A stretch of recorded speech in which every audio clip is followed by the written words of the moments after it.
Hello, this is Benjamin Boyce. Welcome to another episode of Everything You Wanted to Know About Paraphilia, but Were Too Horny to Ask. Actually, that was pretty unprofessional of me. Actually, this is a very professional interview. Well, I mean, professional as in I'm speaking with a professor, and this professor's name is John Michael Bailey. John Michael Bailey is a psychologist professor, or professor of psychology and researcher in sexology. He's based out of Northwestern University, just north of Chicago, Illinois, in Evanston, Illinois. He's actually got some history to him. He was the subject of Alice Dreger's book, Galileo's Middle Finger, which charts the problems that he had in presenting research that he found about autogynephilia and the backlash that he received specifically from certain members of the trans community. In this interview, we speak at length about autogynephilia, and we talk about different forms of gender dysphoria and how they arise differently within men and women. This is one of the backbone episodes of this entire series, as it brings in a lot of the information and the research that's going on with regards to the topics that are covered in this gender, sexuality, and transsexual discussion or transgender discussion interview series. So here is John Michael Bailey. Get out your notebook and strap on in. Not on, but in. That was unprofessional, wasn't it? Would you say that your primary area of expertise is sexology or more psychology? Because I know you're known for your work with sexuality. Well, I did learn a lot of stuff before I specialized in sexology, but certainly my research career has been primarily in the realm of sex research. Mm-hmm. I have areas of expertise beyond that. For example, I started off studying IQ, and I know a lot about that. And I've even published some stuff on IQ. In graduate school, when I was applying to academic jobs, I said, well, maybe I'll study IQ or even, race and IQ, or more likely I'll study sexual orientation, because that's what I was doing my dissertation on. And I have taken the less controversial route, although it's funny by to a think hair. of that. Yeah. Wow. So how do you think sex research has been impacted by the kind of the political economy right now in public discourse?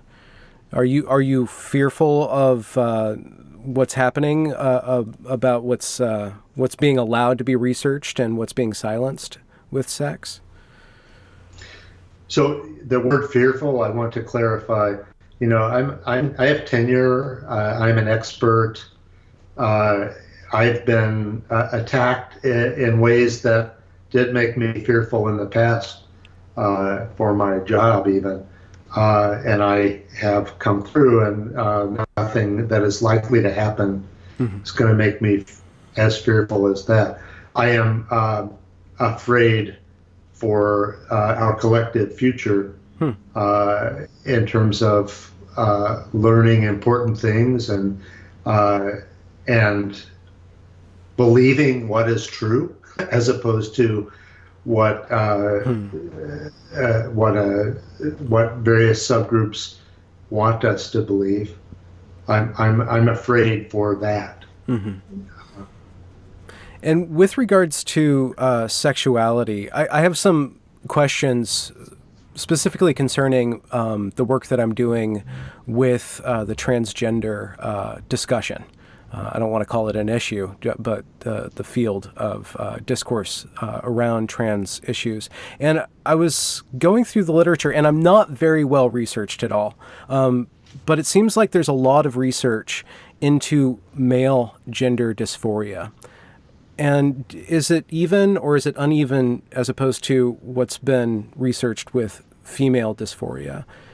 I asked that to preface, like, what are the differences that you know of and that have been studied between how a male, especially a young male in the early teens, experiences dysphoria as opposed to a female? So I'm going to send you a link to an article that perhaps you'll post the link to for your viewers. That the title of the blog that I co-authored with Ray Blanchard is Gender Dysphoria is Not One Thing. There's more than one kind, and there are I think three kinds that are happening at appreciable rates now.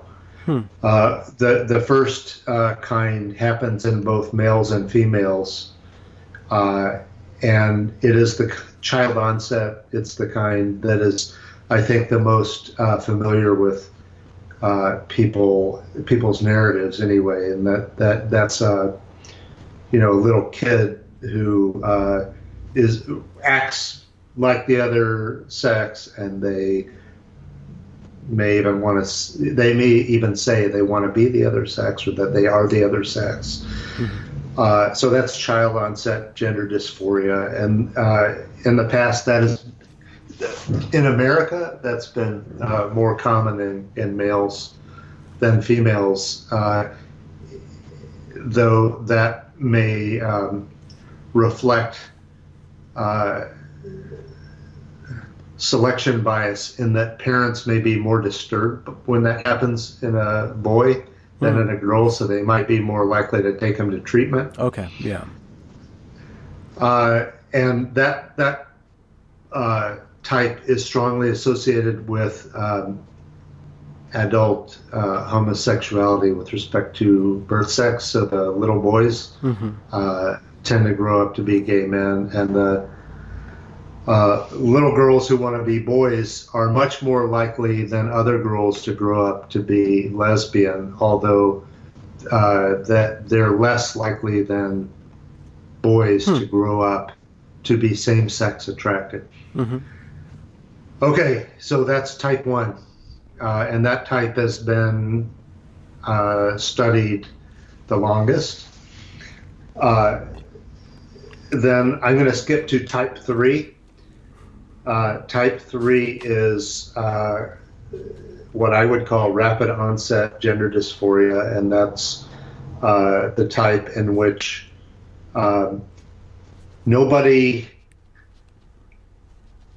knew that somebody had any kind of gender issues until they came out suddenly, typically during adolescence, and this is most likely to be a female. And this kind of gender dysphoria in females,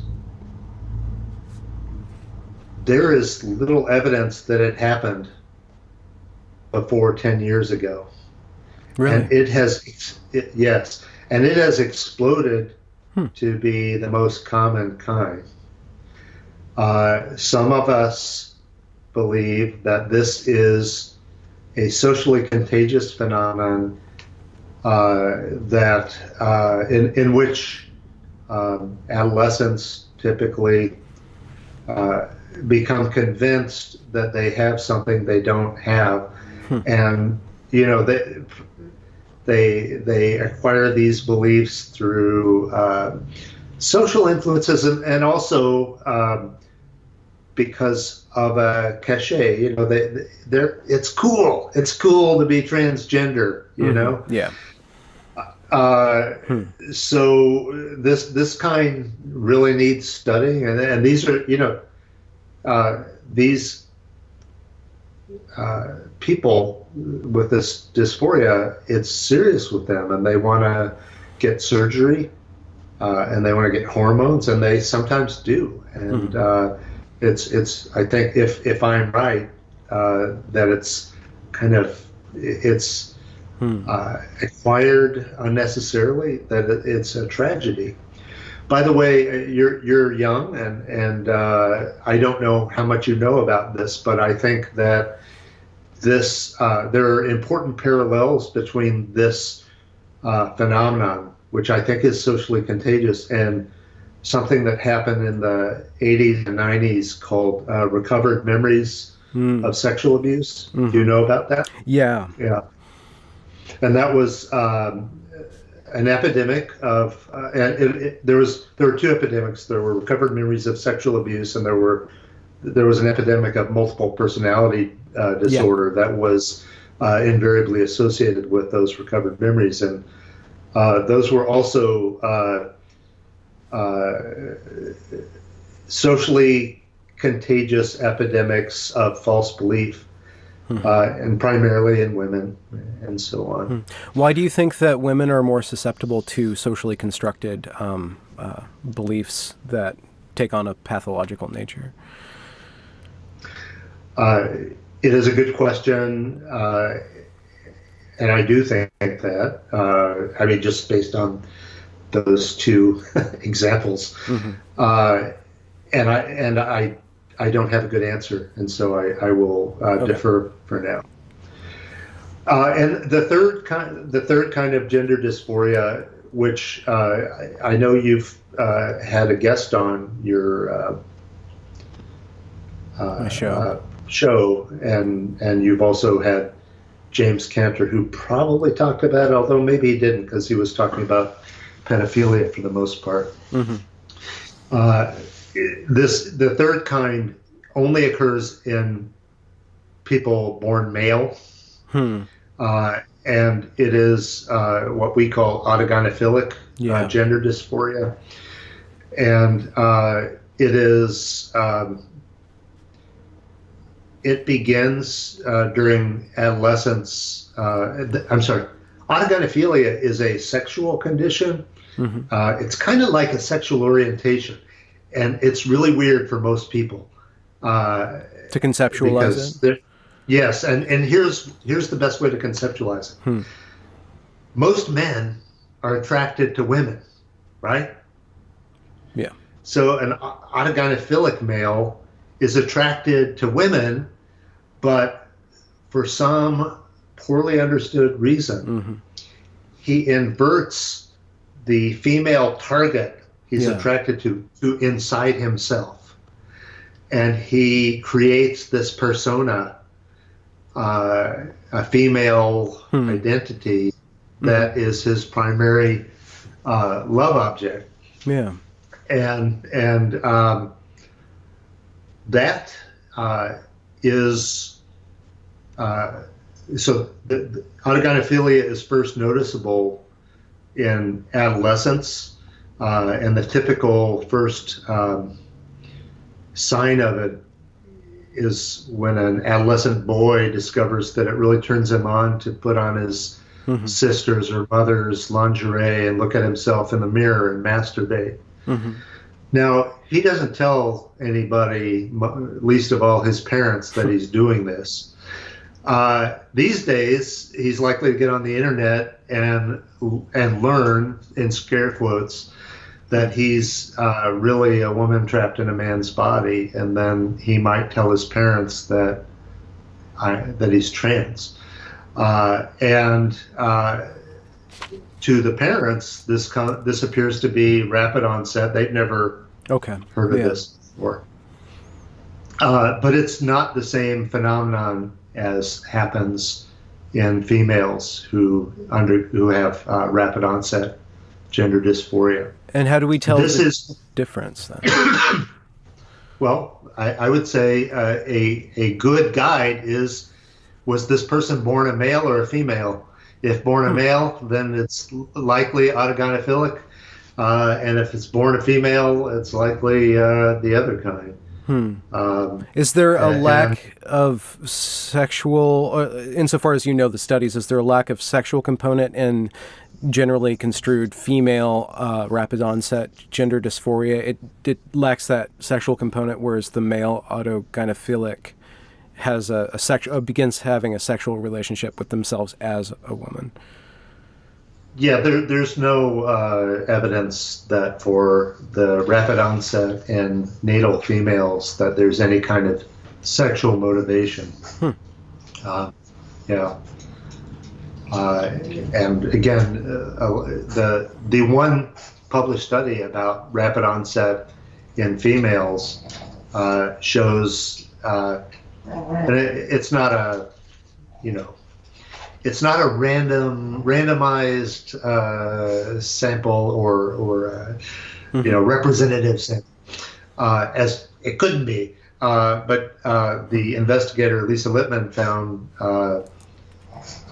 lots of cases where there are 2, 3, 4, 5 girls in a social group who all became trans in the last year. That's the chances of that happening without social contagion are infinitesimal. So. That what you brought up about target, I don't know the phrase, but like target eroticism or like having a target of one's desire.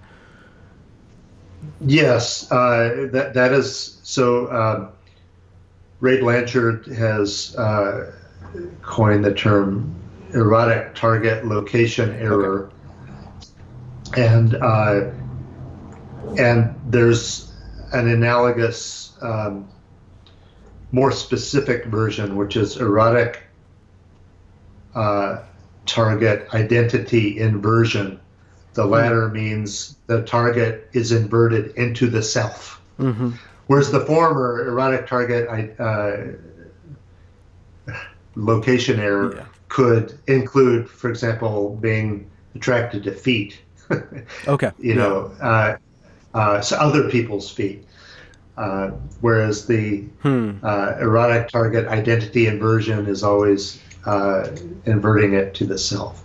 And would it be proper, I guess proper is not the right term because everything we're talking about is improper to one degree or another, but my general understanding of males is that the erotic target mechanism is very focused, as opposed to generally a female is more diffuse. Is that something that has been studied in how the sexes manifest a target, erotic target locationization? Then my lab actually, I think, studied that first systematicely. My then graduate student Meredith Chivers, for her dissertation, we did some studies in which we showed that men, their sexual arousal patterns closely track their sexual orientations. That is, if we bring men into the lab and we show them videos that have either men only interacting sexually or women only interacting sexually, men are very predictable in how they respond, and their response is both self-rating or getting erections. Straight men respond to the women, gay men respond to the men. Women are much different, and in particular, straight women respond indifferently. They respond just as much to the females as to the males. Lesbians do have a slightly biased response pattern toward the female stimuli. This is consistent with the fact that men, but not women, have paraphilias. Paraphilias are these unusual and sometimes harmful or disturbing, at least, sexual interests, like pedophilia or like a fetish of some sort. A fetish, exactly. And these, people when they discover they have these, they typically don't want to have them. They would like not to have them, but they don't go away. At least that it's hard to make them go away. And women don't seem to have these persistent, strong, weird sexual interests the way that men do. Is it because female sexuality is contextualized differently, or more contextual, rather than a male's sexuality being more, I want to have sex with this thing, I want to impregnate this thing, whether consciously or not? Like the target is like, I'm going to go put my thing in there. Whereas a woman has a different way of experiencing desire. So I can speculate. Okay. So let's think about evolution. Evolutionarily, a male's sexual arousal serves two functions. One of which a male has to become sexually aroused in order to have intercourse, okay. and that's necessary in order to reproduce. But for a male, also sexual arousal is motivating. It's like, hey, you like that? Go get it. Huh. Whereas for females, it's also good to be sexually aroused in the context of possible intercourse because that's protective. But it's not, I think, adaptive for a woman to see a kind of person who's attractive and become sexually aroused in order to go get it. That would be maladaptive, I think, in her interests. Women should have evolved to be fairly cautious, and I think that's how they are, on average. So I wonder how, just taking what we just spoke about, maps onto the difference in gender dysphoria in teens, and how females seem to, at least with the rapid onset gender dysphoria. And another question we should get into is, how do we diagnose gender dysphoria as a social contagion versus something that would be actually helpful for somebody to go through the process of transition, specifically a woman? But how does that evolutionary or sexual proclivity of women inform the kind of the social aspect of gender dysphoria as it's manifested in the last 10 years? Well, I'm not sure that there's a good answer to that. I think what there is a connection to is males and autogynephilia, because I think autogynephilia is a sexual orientation, which for some reason, once males develop a sexual orientation, it's there. And it's very, very difficult. It's impossible, as far as we know, to reroute it. I think it's probably a developmental aspect of the brain, and once it's there, it's there. Now, I do want to make it clear that not all males who have autogynephilia are gender dysphoric. That's a subset, and we don't know what percentage of males who have autogynephilia who are relatively contented just having their fantasies about, or cross-dressing in private, having fantasies about being women, versus really yearning to be a woman so much that they take steps. But anyway, I think that's strongly integrated into the male target location, and it's fixed, and I don't think that the rapid onset female gender dysphoria has much to do with sexuality, at least with sexual orientation. Although you do, in fact, get a higher rate among the female rapid onset cases who do not identify as heterosexual. And that's not surprising to me, that because women, I don't think, are as women's sexual identity is not as driven by some kind of fixed, strong sex drive as men's is. It does seem...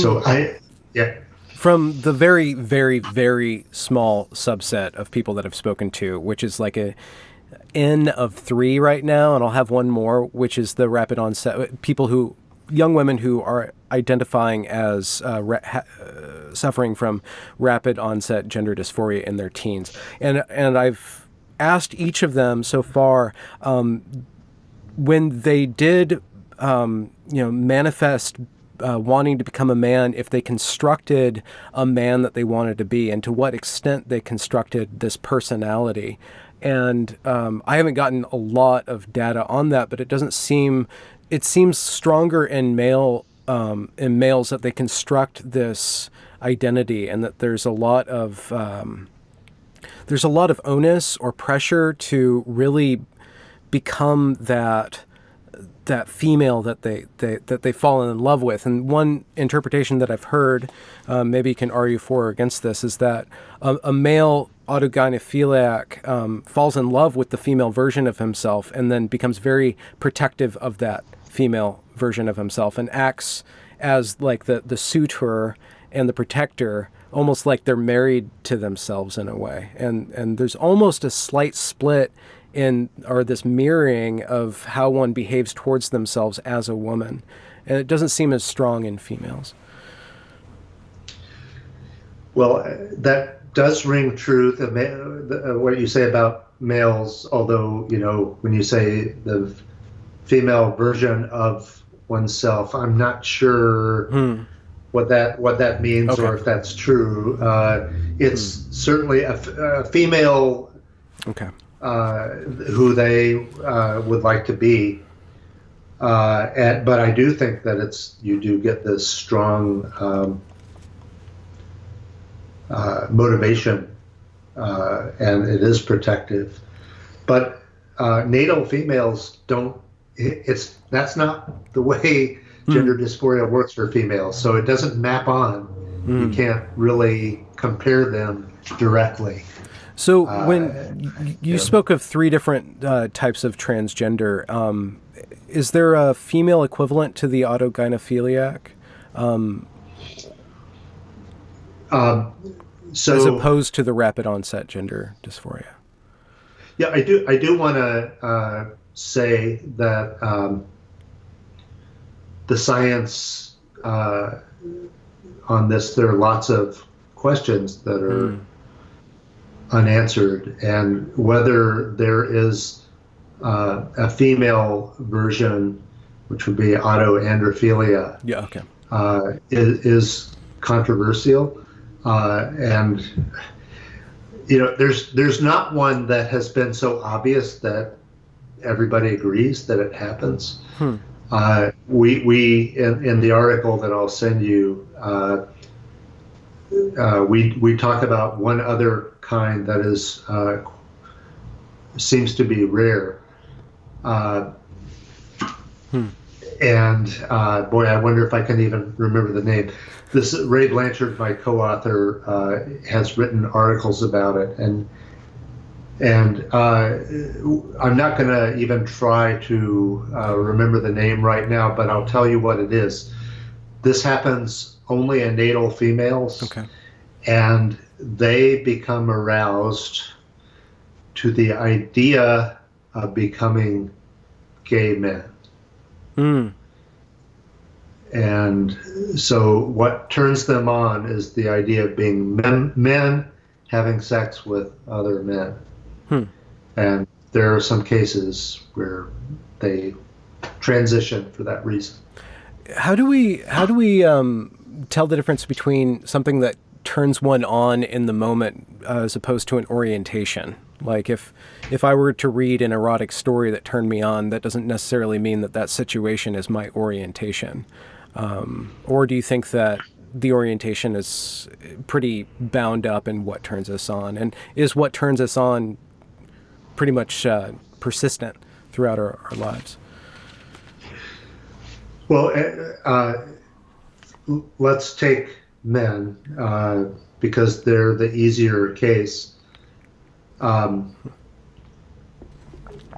think the easiest case is, homosexual versus heterosexual, and the easiest way to diagnose that is, when you masturbate, who do you think about? Yeah. And that tends to be extremely persistent across occasions. Mm-hmm. Bisexuals, are going to switch off some. Mm-hmm. Then another case that is easy is pedophiles who always fantasize about children. Mm-hmm. I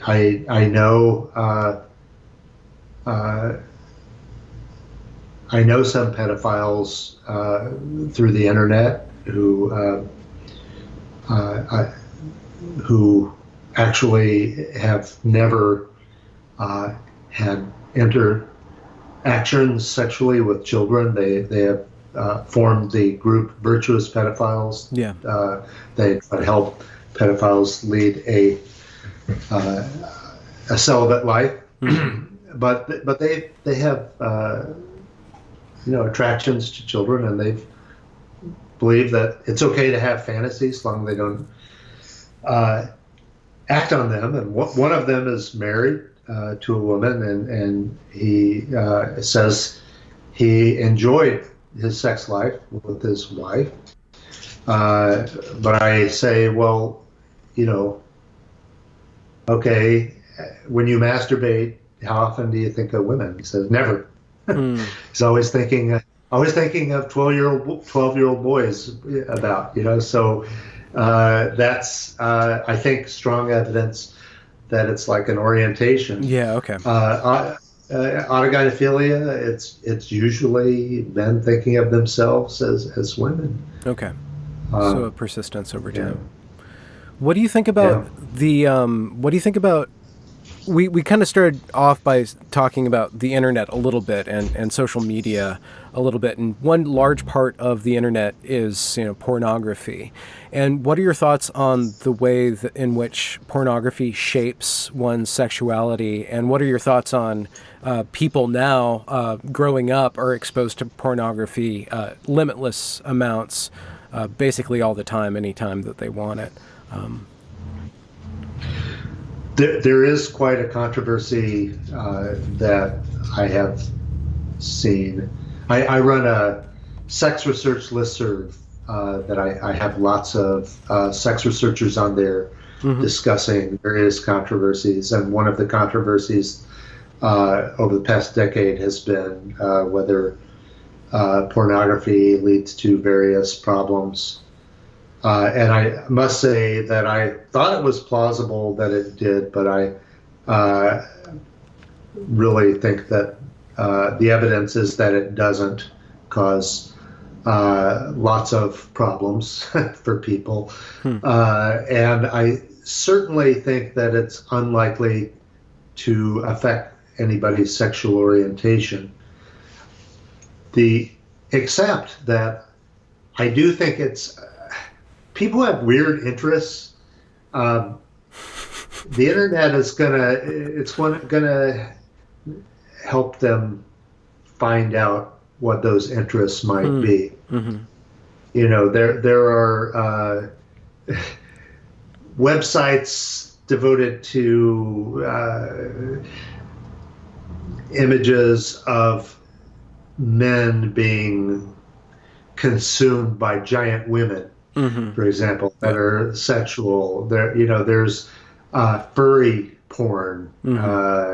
These things didn't exist before the internet. That is, when I say these things, I mean repository images that were easy to find. And whether these interests existed before the internet, I don't know. It's possible the internet has led to new weird sexual interests that never existed before. It's possible. I mean, we'll never know. But I do think that the internet allows people with unusual sexual interests to find other people to share erotica with, and I suppose I find that to be a good thing, because it must be rewarding for people to find out what really turns them on. Now, obviously, we don't want people doing harmful things to other people or even themselves for sexual reasons, but a lot of this stuff has no clear harm. It's just weird. So you don't think that exposure to pornography is necessarily detrimental to, let's just say, a young man, his expectations for women and his expectations of the contextualizing sexuality within a long-term relationship or as an act of something other than sexual gratification? So I think men have problems. Some men have problems maintaining sexual pleasure in a long-term relationship, and I think that those problems existed a long time before the internet. And I see no good evidence that those problems have increased because of the internet. That's when I said I found it plausible that maybe porn could cause problems. That's what I had in mind. That kind of thing. Like, you can watch porn stars do whatever you want. Who's going to be satisfied? But really, I think you give most teenage boys the choice between choosing any porn that they want to watch and having sex with a real person who's attractive to them. And I would be shocked if many people chose the porn. So, back to gender dysphoria, and I did want to bring up, I have a friend who is warning me not to go too far with rapid onset gender dysphoria, because from her research, she says that there's not a lot, it's not really set in stone yet. It's not something that we have enough research on. Do you think that we do have enough research on rapid onset gender dysphoria as a social contagion? And what would be some ways to combat that if it is something that can lead to harm for young people? So I want to distinguish between my hunch, which is strongly that rapid onset gender dysphoria is a thing and it is socially contagious, and a scientific position, which I would certainly not say has been well established. There's only been one published study, which has been savagely attacked, and people have tried to get it depublished, which I think is terrible and biased. The early studies of phenomenon are going to be scientifically limited. You have to start somewhere. Okay. And I think that this first study, which I will send to you again, I don't know if you post links or whatever, but yeah, I will. I think it's definitely has very concerning findings consistent with this hypothesis, but we should be studying it, and what we should not be doing is committing for ideological reasons to either conclusion that it is the explanation or it can't be the explanation. Okay. Yeah. Okay. And right now, that's what people are. I will say that's one side.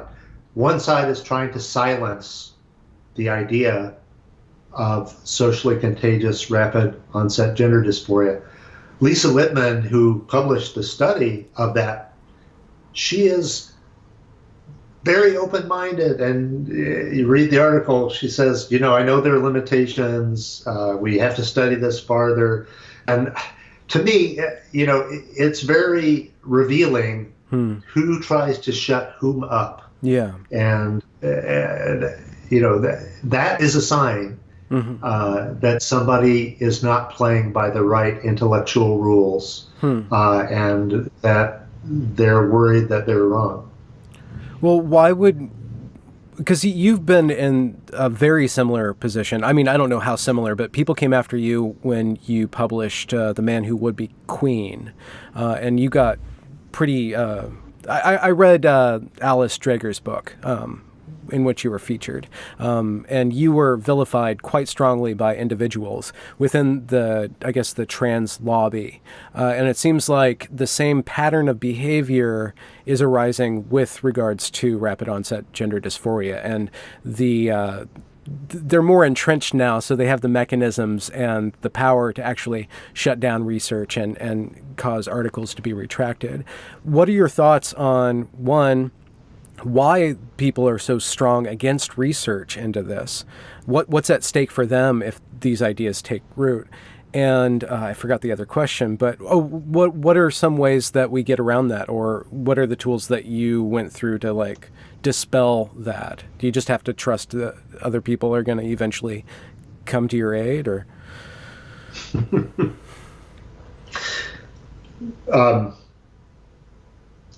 so I think that trusting that people are going to eventually come to your aid is not a very good position. I was fortunate enough to meet Alice Dreger and she was not only intellectually interested. She has an activist side. She's worried about fairness, and she thought I was being treated unfairly, and I will forever be in her debt for that. But I was lucky. I think that the one thing that, I think these are dark times, but the one thing that I do feel good about, and that is people like you, online sites like Quillette, other intellectual influences, people are concerned, and they're speaking up, and they see similar things, and that makes me feel good. So I think that the other question that you were asking, I'm going to say briefly talk about it, and you can decide whether you want me to talk more about it. But there's kind of a sociology of transgender activism that is very interesting. And here it is. Here's my take. So you have this activist, woke, academic cadre that in all the gender studies types and so on, and they influence other people. My graduate students in my program are very smart and reasonable people for the most part, but I think their knee-jerk reactions have been changed to, let's support the transgender no matter what they say. Okay. And they're susceptible to rational argument, but that's their first response. So you have the main activists are people who have an autogynephilic background. These are males who were not child onset. Many of them used to be married. I believe that they are mostly autogynephilic, although not a one of them admits it. And so why are they doing this? And so why are they trying to weigh in on adolescent girls' gender dysphoria? Yeah. I think part of it is that they would like everybody to believe that there's only one kind of gender dysphoria, and they're just like everybody else. And because I think part of their dislike of the idea of autogynephilia is that they believe, and I think with some reason, that people who hear about autogynephilia think that it's weird. People don't like sexual motivation. Anything that's sexually motivated must be bad. Mm-hmm. And the other hesitation among autogynephilic males to embrace the idea of autogynephilia is that it is a narcissistic injury. Autogynephilia is love of oneself as a woman, literally. Okay. Yeah. And the theory of autogynephilia is that, well, it's not really that you're a woman, you're a male who has this paraphilia with an erotic target location error, which that's not how they want to think of themselves. Mm-hmm. I want to make sure that people know that an autogynephilic male wishes autogynephilia were spoken about publicly more often. They think that these deniers are closet cases, as I think they are. They think that they're wrong, as I think they are. And the deniers are cruel in suppressing and attacking those who find value in the idea of autogynephilia. I've gotten oodles of private correspondence from autogynephilic males who read my book and said, oh, so many of them say, I never knew this is what I had before. I'm so happy to finally understand myself. Yeah. And some others say, I've always thought of myself that way. I'm glad that somebody finally said it. So this is not about people I think are autogynephilic versus me. This is about people I think who are in denial about their autogynephilia versus people who are not in denial about their autogynephilia, and the best way to help them. And we can't really know the best way to help people with autogynephilia unless we study it, and we can't study it if we deny it happens. Mm-hmm. What is this other component that's added to it when you take autogynephilia and then you wed it to woke activist culture, and you get these very strong voices that demand not only that society forever see them as female or what they want to identify as, but even science needs to identify themselves, or science needs to be thrown out because science doesn't identify them as female. I almost got into an argument, and I tried to sidestep it, where somebody popped up in my mentions on Twitter and kept on using this phrase, assigned female at birth, assigned male at birth, assigned female at birth. And it was just like clogging up the whole thing. I'm like, no, you're assigned female at fertilization. That's when the X chromosome or the Y chromosome comes to be. So why is it so important that it just seems there's some sort of difference between somebody who has an erotic relationship with themselves as a woman? There's a difference between that and somebody who it doesn't seem erotic. It seems of another nature, that they want the world, the entire world, from their DNA to society at large, to see them and to affirm them in their chosen gender. So there are two separate groups to distinguish here, and the motivations of the autogynephilic person I have mentioned before, which is feel stigmatized because it's about sex, and it's a narcissistic injury. So they would like this idea to go away. But remember, in the woke culture, most of the activists are not. So most activists who speak out on campus about transgender are not themselves transgender. There's this huge group of Wookiees. Yeah, and they, are mostly protective of the feelings of the transgender. They also, though, and this is something I've noticed since I've been writing about this almost 20 years now, that people don't like to think that they've been made fools of.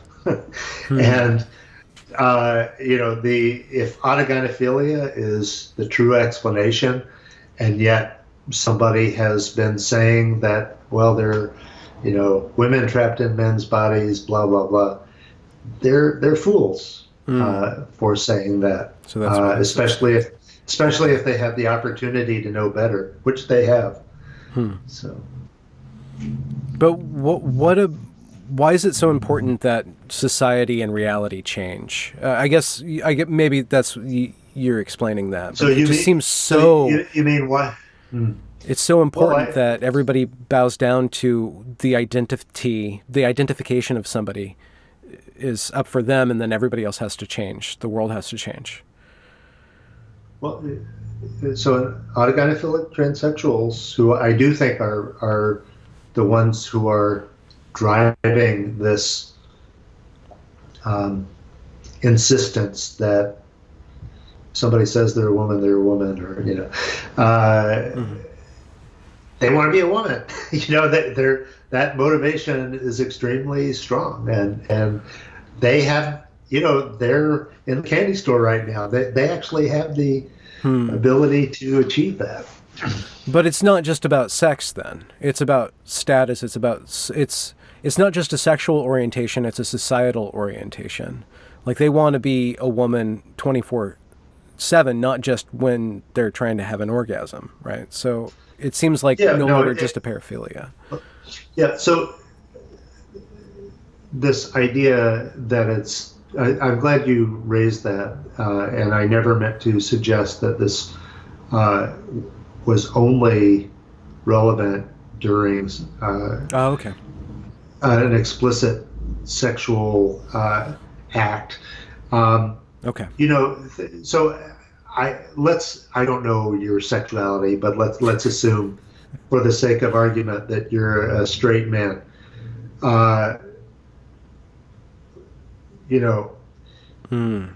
Your sexuality affects you so much more than during the time you're having sex. I mean, you would go out on dates with attractive people. You would eventually, you would have a long-term relationship with a woman, and autogynephiles. So Anne Lawrence is a brilliant autogynephilic transsexual who is the leading scholar of autogynephilia since Ray Blanchard has stopped studying that. And she wrote a great article entitled "Becoming What We Love," in which she said exactly that. It's not just about the sex act. Okay. Autogynephilic transsexuals become romantically attached to their persona, their female identities. And I think it's a really interesting idea. And yeah. So when I was going to a very liberal arts college just down the road from me, and out of nowhere, probably in 2016, everybody started to it was mandatory for everybody to declare their pronouns. And it came out of nowhere for me. And my first reaction to that, because I had known transgender people before then, and I was okay with, changing their pronouns and at least verbally aligning myself with their wishes. But all of a sudden it came out of nowhere, and it seemed like there's this push, and my reaction was that I'm not going to just go with the party line and affirm somebody's game. I'm not just going to play their game, because it seemed like to me like we're just going to play this gender game. We're going to throw out gender and sex, and it's all fluid now, and you get to choose whatever room you walk into. You can choose your gender. That's not how it works for me. And I had some resistance for that. I still feel some resistance to that. But in your opinion, how far should society go to make somebody who is suffering, who is autogynephilic or who is transgender, how far should we go to accommodate them? Should we change our language? Should women give up their private spaces and allow transgender women into there? And and the extreme example would be sports. So where do you draw the line, and how do we navigate that? So, pronouns are easy to avoid one-on-one. The only pronoun you need is you, which is not gendered in English anyway. So in the situations where I've interacted with people with pronouns, I've never actually had an issue.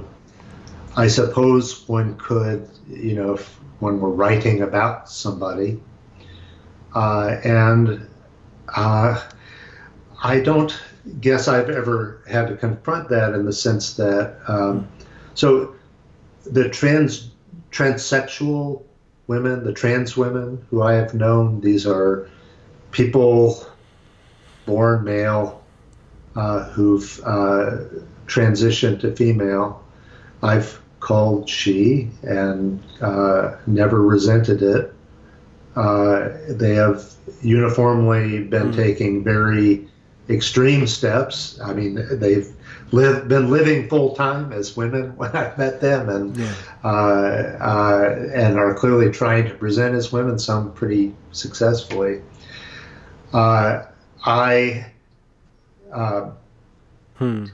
Just to be nice, I do that. But somebody said, I want you to call me Jesus Christ. I would probably do that, like, one-on-one, just to be nice. It doesn't really, I think that the problem comes in when not only are we required to use a certain, or not, we're pressured to use a certain way of addressing them, but a way of thinking about them. Yeah. and that I think is outrageous, because I'm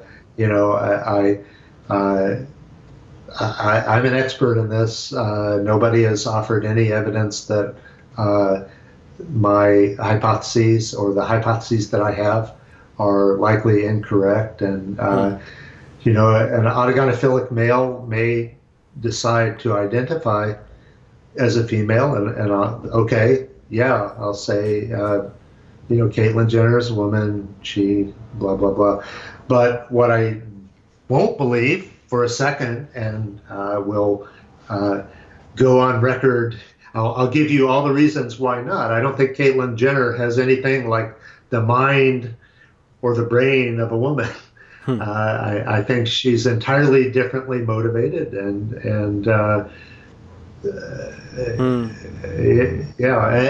it's still a separate question whether somebody, if they decide they're a woman, should they, and if so, when, be allowed to use the same bathroom as women who might also be in the room.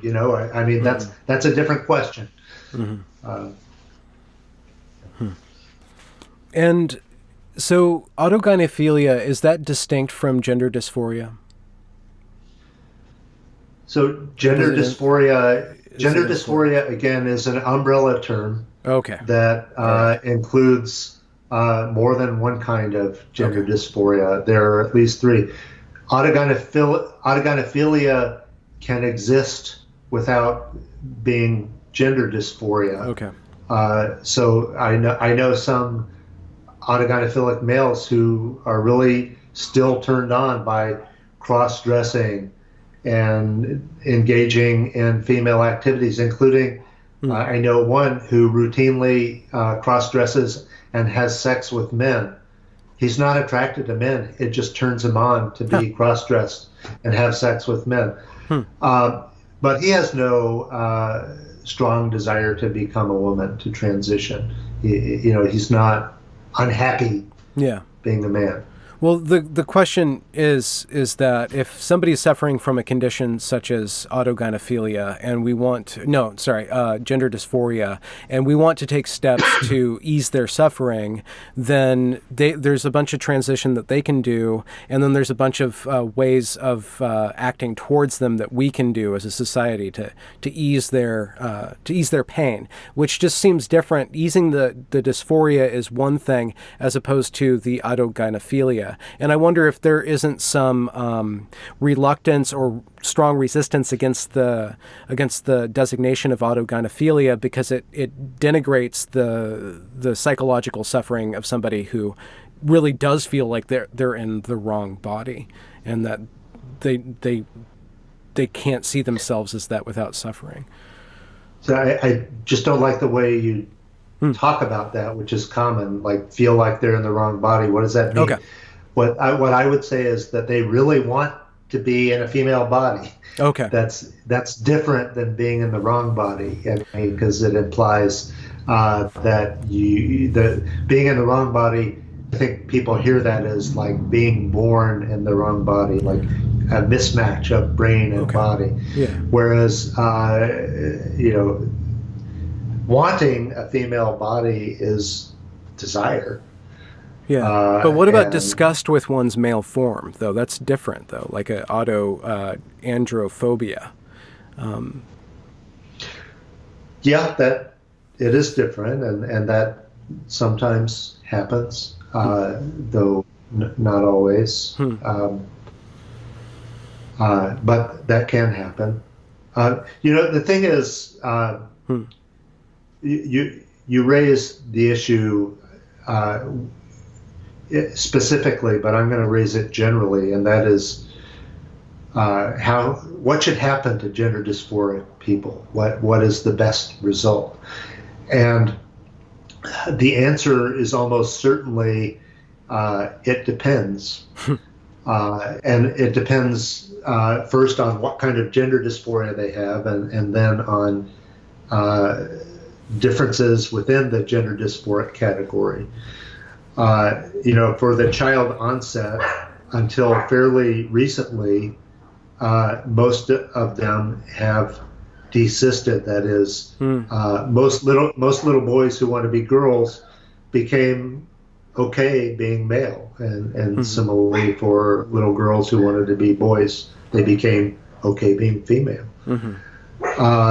And I think it's a better result not to get sex reassignment surgery and have to be on hormones forever if one can be happy with one's original body. Rapid onset gender dysphoria, my strong hunch is that this is a terrible epidemic that is causing useless, needless medical intervention, and that's all bad. Autogynephilia is the case I'm not sure of, because it's a sexual orientation. It doesn't change. And, maybe sometimes it's a good thing for an gender dysphoric autogynephilic Okay. male to change sex, and it's certainly better than getting married and then leaving his family at age 50 to get a sex change. The thing is, there's been so much self-censorship about autogynephilia that we don't know what's best. And if there is one thing I wish would change, and I'll see what I can do, it is that we could start talking more openly about autogynephilia. Mm-hmm. Yeah, well, that's what I've been trying to do. So thanks for helping. Yeah, I appreciate it. Yeah. Well, thank you very much, Professor. Do you have any books coming out or research projects that you're working on right now that will be introduced in the near future? I don't have any books in the works, but I certainly have research projects. Just today, our new paper on furries came out. Oh, yeah. Is that paywalled, or yes. is it out there for everybody to look at? I believe right now you might be able to get to see it, but you can certainly see the abstract, and I'll send you personally a copy. Okay, great. But the bottom line is that indeed furries mostly have some to a lot of sexual motivation, but it's what gets them off is not about dressing as an animal, but it's fantasizing that they are these animals. Mm-hmm, mm-hmm. So it's kind of analogous to autogynephilia.